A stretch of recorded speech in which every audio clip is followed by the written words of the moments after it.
So hey everyone, welcome back. তো কেমন আছো তোমরা সবাই? আশা করি খুব খুব খুব ভালো আছো। আমি অনেক ভালো আছি। তো আজকে তোমাদের সাথে আমি একটা রেসিপি শেয়ার করছি, সেটা হচ্ছে আলু দিয়ে ফুলকপি দিয়ে ডিমের কারি। ডিমের কারিটা কিন্তু আজকে আমি অমলেট করে করবো। তো প্রথমে আজকে আমি শুরু করে দিচ্ছি ডিমের কারি করা।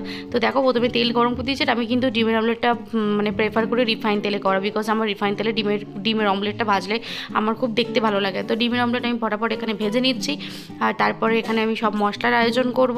তো বন্ধুরা, তোমরা সবাই অবশ্যই আমাকে কমেন্ট করে জানাবে তোমাদের কেমন লাগছে আমার ভিডিও। যদি ভালো লাগে লাইক কমেন্ট করতে কিন্তু একদম ভুলবে না, সাবস্ক্রাইব করে দেবে চ্যানেলটাকে, কারণ ছোটো ছোটো ক্রিয়েটারদের সাপোর্ট যদি করো তাহলে আমিও সাপোর্ট করবো তোমাদের সবাইকে, আর সাপোর্টের খুব দরকার। তো আমার ভিডিও ভালো লাগলে অবশ্যই আমাকে কমেন্ট করে জানাবে, লাইক করতে কিন্তু একদম ভুলো না, ঠিক আছে? তো দেখো, এখানে আমি অমলেটগুলো ভেজে নিচ্ছি। আর আজকে জানো তো, আজকে আমি ভাবছি যে ফুলকপি বেশি ঘরে ছিল না, তাই ভাবলাম যে যেটুকু ফুলকপি ছিল সেইটুকু দিয়েই আজকে আমি ডিমের কারিটা রান্না করবো, কারণ ফুলকপিটা আমার বাড়িতে সবাই খেতে ভালোবাসে। বেশি ফুলকপি ছিল না, তাই মানে নষ্ট করে কী লাভ, দিয়ে দিই ডিমের কারির মধ্যে। তো আলুটাকে আমি লম্বা লম্বা করে কেটে নিয়েছি, ফুলকপিটা একটুখানি ছিল 3 টুকরো করেছি। আর এখানে আলুটা নুন হলুদে মেখে অনেকক্ষণ রেখে দিয়েছিলাম, তো আলুটা অনেক সফট হয়ে গেছিলো। তারপর আলুটার ফুলকপিটা ভালো করে ভেজে নিয়েছি। এখন এই তেলের মধ্যে আমি এখন সামান্য তেল মিশিয়ে দেবো। মিশিয়ে দেওয়ার পর আমি এখানে ফোড়নে কিছু দিয়ে দেবো। সেখানে দেবো গোটা জিরে, গোটা গরম মশলা, গোটা তেজপাতা। আমি শুকনো লঙ্কাটা দিইনি, কারণ প্রত্যেকদিন শুকনো লঙ্কা দিই, আজকে আমি শুকনো লঙ্কা দিলাম না। তোমরা চাইলে এর মধ্যে অ্যাড করতে পারো শুকনো লঙ্কা। তো তারপরে এটাকে ভেজে নিই ভালো করে। আমি পেঁয়াজটা দিয়ে দিলাম। পেঁয়াজটা আমি এখানে ছোটো ছোটো 3-4খানা পেঁয়াজ নিয়েছিলাম, 4খানা পেঁয়াজ কুচি আমি এখানে দিয়ে দিয়েছি। পেঁয়াজটা এখানে গোল্ডেন ব্রাউন করবে, বিকজ কাঁচা কাঁচা পেঁয়াজ তরকারি কিন্তু ভালো লাগে না। তো আমার মতো আমি যেভাবে রান্না করছি, একবার এভাবে রান্না করে দেখবে, অবশ্যই তোমাদের ভালো লাগবে।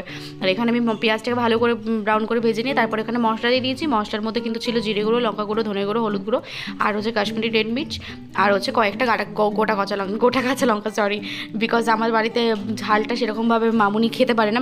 রাজ অনেকটা ঝাল খায়, আমি অনেকটা ঝাল খাই। আর আজকে আমি এর মধ্যে একটা জিনিস অ্যাড করেছি, সেটা হচ্ছে তোমরা প্রতিদিন জানো হয়তো যে আমি টমেটো কুচি দিই, তো আজকে আমি টমেটোটা না এখানে ঘষে দিয়েছি। তো কালকে আমি অ্যাকচুয়ালি মাছের ঝোল A few moments later. সেই জন্য না, তারপরে একটু ওখানে টমেটোটা আমি ঘষে দিয়েছিলাম। তো সেই জন্য ভাবলাম যে ভালোই লাগলো খেতে, সবাই বলেছে কালকের মতনই আবার সুন্দর করে বানাবি। তো যদিও আমার রান্নাটা ভালোই হয়, আমি নিজেকে বলছি, যাই হোক। তো তারপরে দেখো ওখানে টমেটোটা দিয়ে ভালো করে কষিয়ে দেখো তেল বেরিয়ে গেছে। তারপরে আমি দিয়ে দিলাম আলুটা ফুলকপিটা দেওয়ার পরে কিন্তু গ্যাস কিন্তু একদম মিডিয়াম ফ্লেমে রাখবে, বিকজ এখানে কিন্তু গ্যাস বাড়াবে না।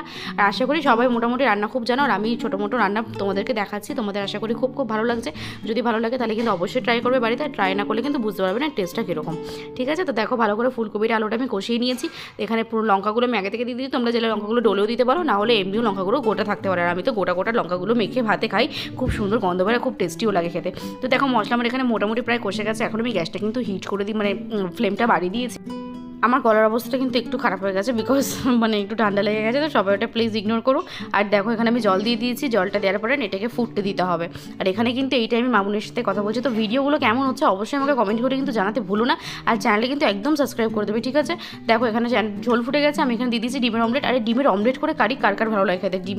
গোটা ডিমের কারি তো অবভিয়াসলি ভালো লাগে, বাট এই ডিমের অমলেট করে কারি কার কার ভালো লাগে অবশ্যই আমাকে কমেন্ট করে জানাবে কিন্তু, বিকজ এই ডিমের কারিটা যখন ঝোলের মধ্যে চলে যায় না, উফ, দারুণ লাগে খেতে, কিন্তু পুরো একদম টেস্টি হয়ে যায়। আর পুরো ফুলে যায় না, এত টেস্টি লাগে, একটা অন্যরকম স্মেল আসে, অন্যরকম টেস্টি লাগে খেতে। তো তারপরে ঝোল দেওয়ার পর আমি এখানে ঘরের বানানো গরম মশলা দিয়ে দিয়েছি ঝোলের মধ্যে, কত সুন্দর করে অ্যাড করে দিয়েছি দেখো। তারপরে এখানে ভালো করে আমি এখানে নাড়াচাড়া করে দিচ্ছি, করে দেওয়ার পরে এটাকে আমি একটু ঢেকে রাখবো। ঢেকে রাখার পরে একটু পরে বেশি আমি এটাকে ঝোল করবো না, যেহেতু ডিমের কারি করছে। হ্যাঁ, আলু কপি দিয়েছি, তো তোমরা চাইলে ঝোলও করতে পারো, আমি বেশি ঝোল করবো না। তো বন্ধুরা দেখো এখানে আমি ভালো করে নাড়াচ্ছি, ঝোলটা কত সুন্দর দেখতে লাগছে, বিশ্বাস করো, ট্রাস্ট মি, খুব সুন্দর খেতে হয়েছে, খুব ভালো লাগছে খেতে।